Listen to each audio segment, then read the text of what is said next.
Hello everyone, जय हिंद। Welcome to my channel KC nursing classes.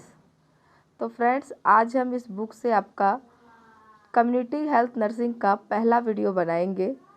इससे पहले मैं चाइल्ड हेल्थ नर्सिंग और मिडवाइफरी का पूरा टॉपिक कवर कर चुकी हूं और चाइल्ड हेल्थ नर्सिंग का आज मैं फर्स्ट क्लास ली हूं और उसके बाद फिर आज मैं कम्युनिटी हेल्थ नर्सिंग का भी वीडियो बना रही हूं। तो यह बुक जो है यह कॉम्पिटिटिव हैंडबुक ऑफ नर्सिंग है और इस बुक में जितने भी नर्सिंग के कॉम्पिटिटिव एग्ज़ाम हैं उसके प्रीवियस ईयर क्वेश्चंस दिए गए हैं। तो आज हम देखेंगे कम्युनिटी हेल्थ नर्सिंग और कम्युनिटी हेल्थ नर्सिंग का पहला वीडियो होगा। तो जो भी छात्र आप लोग नर्सिंग के तैयारी कर रहे हैं, नर्सिंग के किसी भी एग्ज़ाम का या फिर नर्सिंग सुपरिटेंडेंट के पोस्ट पे जो भी वैकेंसी आई है रेलवे में, उसका भी अगर आप लोग तैयारी कर रहे हैं तो यह वीडियो ज़रूर देखिए। यह वीडियो उन सभी छात्राओं के लिए बहुत ही फ़ायदेमंद होगा। तो आज हम कम्युनिटी हेल्थ नर्सिंग का पहला वीडियो बना रहे हैं। तो इसमें यह एक तरह का प्रैक्टिस सेट होगा, क्वेश्चंस पढ़ेंगे और उसका आंसर साथ ही साथ बताते जाएंगे। तो आप लोग को भी कमेंट्स में उसका आंसर बताते जाना है और लास्ट में अपना स्कोर बताना है। और जो भी छात्र इस चैनल से अभी तक नहीं जुड़े हैं, चैनल को सब्सक्राइब नहीं किए हैं, चैनल को सब्सक्राइब कर लीजिए ताकि हम जिस भी चीज़ का वीडियो डालें, कोई भी टॉपिक का, तो आपके पास समय से पहुंच सके और आप लोग वीडियो का लाभ उठा सकें। तो आज कम्युनिटी हेल्थ नर्सिंग का वैक्सीनेशन टॉपिक से हम प्रश्न बताएंगे। तो आज का पहला प्रश्न है वैक्सीनेशन से, और the vaccination was first performed bye. Vaccination जो है सबसे पहले किनके द्वारा परफॉर्म किया गया है? तो यह सबको ही पता होगा फ्रेंड्स कि यह एडवर्ड जेनर के द्वारा परफॉर्म किया गया है। The vaccination was first performed by Edward Jenner. Option number B इसका सही उत्तर हो जाएगा। और एडवर्ड जेनर जो थे ये एक ब्रिटिश चिकित्सक थे जिन्होंने स्मॉल पॉक्स के लिए पहली बार वैक्सीन की खोज की थी। ऑप्शन नंबर बी इसका सही उत्तर हो जाएगा। अगला प्रश्न देखेंगे कि who were early pioneers of immunisation. क्या है अगला प्रश्न? Who were early pioneers of immunisation. तो इसका उत्तर है, देखिए, who were early pioneers of immunisation, तो चाइनीज़ जो है सबसे पहले इम्यूनाइजेशन के लिए आविष्कार किए थे। Who were early pioneers of immunisation, तो चाइनीज़ हो जाएगा। और यह प्रश्न फ्रेंड्स देखिए, आरआरबी स्टाफ नर्स, तो अभी हम जस्ट ही आपको बताए कि जो भी रेलवे में फॉर्म फिलअप किए हैं नर्सिंग सुपरिटेंडेंट के पोस्ट के लिए, वह यह वीडियो और भी उनके लिए बहुत ही महत्वपूर्ण होगा।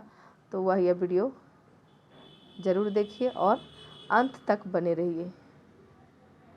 तीसरा क्वेश्चन है polyvalent vaccines consist of. Polyvalent vaccines consist of. तो पॉलीवैलेंट वैक्सीन्स जो है यह more strains of the same species, इसका सही उत्तर हो जाएगा। ऑप्शन नंबर ए इसका सही उत्तर हो जाएगा। Polyvalent vaccine consist of more strains of the same species. Option number A. अगला देखिए कि एक बच्चा जो स्प्लेनेक्टोमी से गुजर चुका है उसे देना चाहिए। एक बच्चा जो स्प्लेनेक्टोमी से गुजर चुका है उसे क्या देना चाहिए? तो इसे न्यूमोकोकल वैक्सीन देना चाहिए। ऑप्शन नंबर बी इसका सही उत्तर हो जाएगा। अगला देखिए फ्रेंड्स, अगला प्रश्न है कि all vaccines at primary health centres level are stored in. कहाँ स्टोर करते हैं? आइस लाइंड रेफ्रिजरेटर में। ऑप्शन नंबर ए इसका सही उत्तर हो जाएगा। All vaccines at primary health centre level are stored in ice lined refrigerator. Option number A. अगला प्रश्न है कि global immunisation programme started into. तो कब स्टार्ट हुआ है ग्लोबल इम्यूनाइजेशन प्रोग्राम? तो 1974 में ग्लोबल इम्यूनाइजेशन प्रोग्राम स्टार्ट हुआ है? ऑप्शन नंबर बी इसका सही उत्तर हो जाएगा।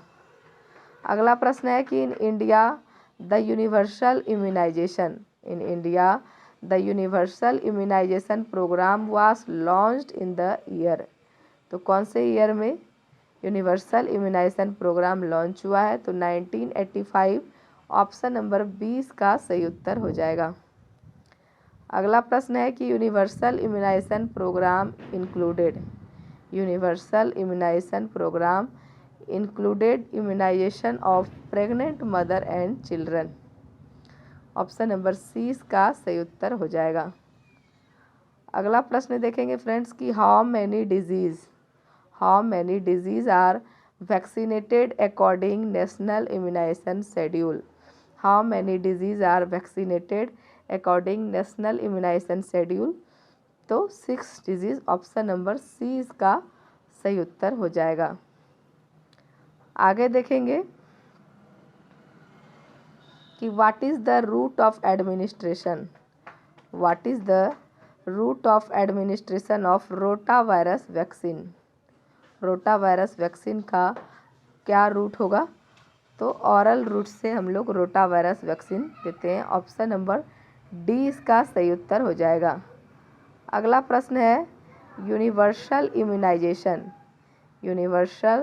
Immunisation programme started into 1985। Universal immunisation programme started into 1985 was focused on how many disease? तो 6 disease. Option number A is the right answer.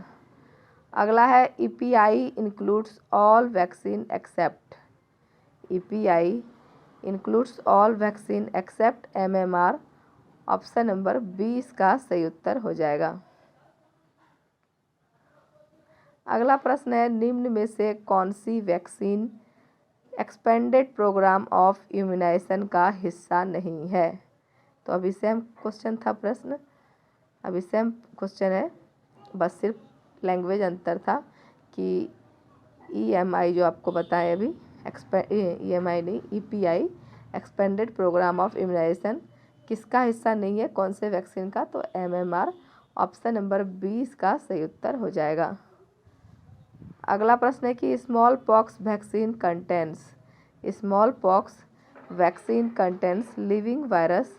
Option number A, living virus जो है small pox vaccine contents. Option number A इसका सही उत्तर हो जाएगा।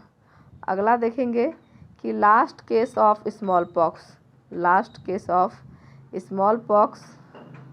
was reported in the world. Last case of smallpox was reported in the world in 1977. Option number A is the right answer. तो friends उम्मीद कर रहे हैं कि वीडियो आप लोग को पसंद आ रहा होगा। वीडियो अगर आप लोग को पसंद आ रहा है तो वीडियो को लाइक भी करते जाइए, कमेंट भी कीजिए और ज़्यादा से ज़्यादा शेयर कीजिए। और जो भी छात्र अभी तक चैनल पर नहीं जुड़े हैं, चैनल को सब्सक्राइब कर लीजिए ताकि हम जो भी वीडियो डालें आप लोग उसका फ़ायदा उठा सके। इसके साथ ही अगला प्रश्न देखेंगे कि who declared global eradication of smallpox. WHO world health organisation declared global eradication of smallpox on 8 May 1980। कब WHO डिक्लेयर किया है global eradication of smallpox को? तो 8 मई 1980। ऑप्शन नंबर डी इसका सही उत्तर हो जाएगा। अगला देखेंगे कि कौन से वर्ष में international commission for assessment of smallpox eradication द्वारा इंडिया को स्मॉल पॉक्स फ्री देश डिक्लेयर किया गया? तो कौन से वर्ष में? 1977 में। Option number B is the right answer. अगला प्रश्न है कि निम्न में से कौन सी एक बीमारी WHO द्वारा संपूर्ण दुनिया से इरेडिकेट होने की घोषणा की जा चुकी है? निम्न में से कौन सी एक बीमारी को WHO द्वारा संपूर्ण दुनिया से इरेडिकेटेड होने की घोषणा की जा चुकी है? तो smallpox. Option number D इसका सही उत्तर हो जाएगा। अगला प्रश्न है कि communicable disease eradicated from India. Communicable disease eradicated from India smallpox, option number C इसका सही उत्तर हो जाएगा। अगला देखेंगे friends, the full form of AEFI। The full form of AEFI, तो adverse events following immunisation. Adverse events following immunisation, option number B इसका सही उत्तर हो जाएगा। AEFI का full form adverse events following immunisation. अगला देखिए कि tuberculosis, diphtheria, tetanus, whooping cough, measles और पोलियो के विरुद्ध प्राइमरी इम्यूनाइजेशन के लिए सबसे अधिक उचित उम्र है। तो सबसे अधिक उचित उम्र क्या होगा, इसका ऑप्शन यहाँ देखेंगे फ्रेंड्स, कब है, तो 0 से 9 मंथ इसका सबसे अधिक उचित उम्र होगा। ऑप्शन नंबर 20 का सही उत्तर हो जाएगा। इसके साथ ही अगला प्रश्न देखेंगे कि how many types of vaccines are there against Japanese encephalitis. How many types of vaccines are there against Japanese encephalitis, तो 3 तरह का vaccine, option number C is the right answer. अगला प्रश्न देखेंगे कि all the following vaccines, all the vaccines, तो अगला प्रश्न देखेंगे फ्रेंड्स कि इसके पहले एक जो प्रश्न बताए थे उसे फिर से रिपीट कर रहे हैं। How many types of vaccines are there against Japanese encephalitis, तो इसका बता ही दिए थे कि 3 होगा। 3 तरह का वैक्सीन है जो जापानीज इंसेफ्लाइटिस के अगेंस्ट है। और अगला है कि all the following vaccines are given. All the following vaccines are given at birth except, सब बर्थ जिस समय जन्म होता है उस समय वैक्सीन देते हैं, सिर्फ एक के अलावा। तो किसके अलावा, हेपेटाइटिस ए के अलावा बाकी BCG, पोलियो और हेपेटाइटिस बी, यह तीनों बर्थ के समय दिया जाता है, सिर्फ ऑप्शन डी के अलावा। तो उत्तर हो जाएगा ऑप्शन नंबर डी। अगला देखिए कि इनमें से कौन सी वैक्सीन को नेशनल इम्यूनाइजेशन शेड्यूल के अनुसार बर्थ पर रेकमेंड किया जाता है। इनमें से कौन सी वैक्सीन को नेशनल इम्यूनाइजेशन शेड्यूल के अनुसार बर्थ पर रेकमेंड किया जाता है, तो BCG, हेपेटाइटिस बी और OPV, यह तीनों बर्थ पर रिकमेंड करते हैं। ऑप्शन नंबर ए इसका सही उत्तर हो जाएगा। अगला देखेंगे कि which vaccine is not administered, which vaccine is not administered to an HIV positive child. जो HIV पॉजिटिव चाइल्ड रहेगा उसको कौन सा वैक्सीन हम लोग नहीं देते हैं, तो OPV नहीं देते हैं, ऑरल पोलियो वैक्सीन नहीं दिया जाता है। ऑप्शन नंबर ए इसका सही उत्तर हो जाएगा। और यह प्रश्न देखिए DSSP नर्सिंग ऑफिसर में पूछा गया है। अगला देखेंगे कि which vaccine can be given to an AIDS positive child, कौन सा वैक्सीन एड्स पॉजिटिव चाइल्ड को देना चाहिए, तो BCG जो है देना चाहिए और OPV जो है नहीं देना चाहिए। HIV पॉजिटिव चाइल्ड अगर कोई है तो उसे हम लोग OPV वैक्सीन नहीं देंगे। और एड्स पॉजिटिव चाइल्ड अगर है तो कौन सा वैक्सीन देना चाहिए, BCG वैक्सीन देना चाहिए। ऑप्शन नंबर ए इसका सही उत्तर हो जाएगा। इसके साथ ही अगला प्रश्न है कि निम्न में कौन सी वैक्सीन, निम्न में कौन सी वैक्सीन सिम्प्टोमेटिक HIV इन्फेक्शन जिनका CD4 count 400 cells per minute cube से कम है और उसमें कॉन्ट्रा इंडिकेटेड होती है, तो किसमें, येलो फीवर में फ्रेंड्स। ऑप्शन नंबर 20 का सही उत्तर हो जाएगा। येलो फीवर में जो वैक्सीन होता है ये सिम्प्टोमेटिक HIV इन्फेक्शन जिनका CD4 काउंट जो होता है 400 सेल प्रति मिनट पर क्यूब से कम है और कॉन्ट्राइंडिकेटेड होती है, तो ऑप्शन नंबर 20 का सही उत्तर हो जाएगा। इसके साथ ही अगला प्रश्न है कि example of live vaccine is, live vaccine का एग्जाम्पल क्या होगा, तो BCG और मीसल्स दोनों हमारा लाइव वैक्सीन है। ऑप्शन नंबर डी इसका सही उत्तर हो जाएगा, A and B बोथ। अगला देखेंगे friends An example of a toxoid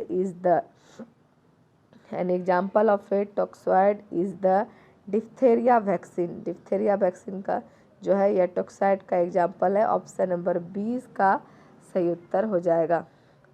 अगला है कि all of the following are killed vaccine except. सब जो है किल्ड वैक्सीन है सिर्फ एक को छोड़कर, तो कौन सा जो है बीसीजी जो है यह किल्ड वैक्सीन है। Except all are killed vaccine except मतलब कोलरा, टेटनस और पर्ट्यूसिस यह तीनों किल्ड वैक्सीन है सिर्फ बीसीजी को छोड़कर, तो उत्तर हो जाएगा ऑप्शन नंबर ए। अगला देखेंगे कि ए किल्ड वैक्सीन क्या है, कौन सा होगा, तो रेबीज जो है यह एक किल्ड वैक्सीन है। Given below which is live attenuated vaccine. तो लाइव एटेन्यूएटेड वैक्सीन कौन सा होगा,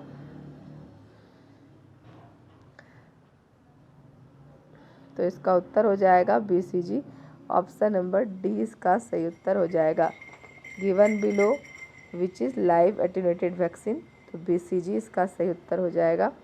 आगे देखेंगे कि interval between 2 doses of DPT. Interval between 2 doses of DPT, OPV and hepatitis B should not be less than 4 week. Option number D इसका सही उत्तर हो जाएगा। Interval between 2 doses of DPT, OPV and hepatitis B should not be less than 4 week. Option number D. अगला प्रश्न है cold chain से। Cold chain हमारा टॉपिक है, वैक्सीन टॉपिक खत्म हो गया। कोल्ड चेन टॉपिक से प्रश्न देखेंगे। तो कोल्ड चेन टॉपिक से पहला प्रश्न है कि reverse cold chain is used for carrying stool samples of polio patient from primary health centre to laboratory. Reverse cold chain जो होता है ये किस लिए हम लोग इसका उपयोग करते हैं, तो स्टूल सैंपल्स को कैरी करने के लिए। किसका, तो पोलियो पेशेंट का, from primary health centre to laboratory. Option number A इसका सही उत्तर हो जाएगा। अगला प्रश्न देखेंगे कि the systems of storing and transporting vaccine is termed as. The systems of storing and transporting vaccine is termed as cold chain. Option number A इसका सही उत्तर हो जाएगा। The system of storing and transporting vaccine is termed as cold chain. Option number A. अगला देखेंगे कि in cold chain temperature is maintained between कितना के बीच में टेम्परेचर को हम लोग मेंटेन करते हैं कोल्ड चेन में, तो बताइए +2 to 8 degree Celsius. Option number A is the right answer. In cold chain temperature is maintain between +2 to 8 degree Celsius. Option number ए। आगे देखेंगे कि वैक्सीन जो अपनी क्षमता को 8 डिग्री सेल्सियस से अधिक के तापमान से एक्सपोजर होने या फ्रीज़र में रखने से नष्ट कर देती है। कौन सी वैक्सीन है जो अपनी क्षमता को 8 डिग्री सेल्सियस से अधिक के तापमान से एक्सपोजर होने या फ्रीज़र में रखने से नष्ट कर देगी, तो टीटी, डीपीटी और डीटी। ऑप्शन नंबर ए इसका सही उत्तर हो जाएगा। अगला देखिए कि हीट के प्रति सबसे अधिक रेसिस्टेंट और सेंसिटिव वैक्सीन कौन सा होगा, तो टीटी और ओपीवी। ऑप्शन नंबर 20 का सही उत्तर हो जाएगा। हीट के प्रति सबसे अधिक रेसिस्टेंट और सेंसिटिव वैक्सीन टीटी और ओपीवी होगा। Option number B. अगला प्रश्न है कि ideal storage temperature for polio vaccine is. Ideal storage temperature for polio vaccine is -20 degree Celsius. Option number A is the right answer. अगला देखिए कि temperature required to store BCG vaccine. Temperature required to store BCG vaccine is 2 degree Celsius to 8 degree Celsius. Option number B is the right answer. अगला है कि BCG, measles और MMR vaccine should be stored. तो कितने degree Celsius पे BCG, measles और MMR को store करेंगे, तो 2 to 8 degree Celsius. Option number C is the right answer. अगला प्रश्न है कि vaccine stored in freezer compartment are polio and measles. Polio और मीजल्स वैक्सीन जो है इसे हम लोग कहाँ स्टोर करते हैं? फ्रीजर कंपार्टमेंट में। ऑप्शन नंबर ए इसका सही उत्तर हो जाएगा। अगला देखेंगे कि measles vaccine is kept in refrigerator in freezer. Option number C इसका सही उत्तर हो जाएगा। अगला है कि कौन सा एक डीपीटी या डीटी वैक्सीन के स्टोरेज के लिए सबसे अधिक उपयुक्त तरीका है? कौन सा एक डीपीटी या डीटी वैक्सीन के स्टोरेज के लिए सबसे अधिक उपयुक्त तरीका है? तो should be kept in refrigerator. Option number A इसका सही उत्तर हो जाएगा। अगला प्रश्न है कि frozen DPT vaccine should be discarded. Option number C इसका सही उत्तर हो जाएगा। Frozen DPT vaccine should be discarded. Option number C. अगला है कि which of the following vaccine should not be kept in a freezer. कौन ऐसा वैक्सीन है जिनको हम लोग फ्रीज़र में नहीं रखते हैं? तो डीपीटी वैक्सीन जो है उसको फ्रीज़र में नहीं रखा जाता है। ऑप्शन नंबर बी इसका सही उत्तर हो जाएगा। अगला है कि which is not a freeze dried vaccine. तो which is not a freeze dried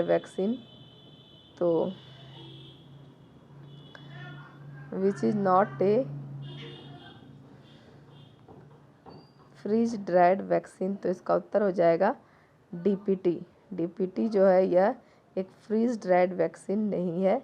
option number C is the right answer. इसके साथ ही अगला प्रश्न देखेंगे कि व्हाट इज़ ए। अगला प्रश्न हमारा बीसीजी से है, बैसिलस काल्मेटे ग्यूरिन से। तो पहला प्रश्न है बीसीजी से कि व्हाट इज़ बैसिले काल्मेटे ग्यूरिन क्या है? तो यह एक लाइव एटीन्यूएटेड वैक्सीन है। और यह प्रश्न देखिए फ्रेंड्स, आरआरबी स्टाफ नर्स 2019 में पूछा गया है।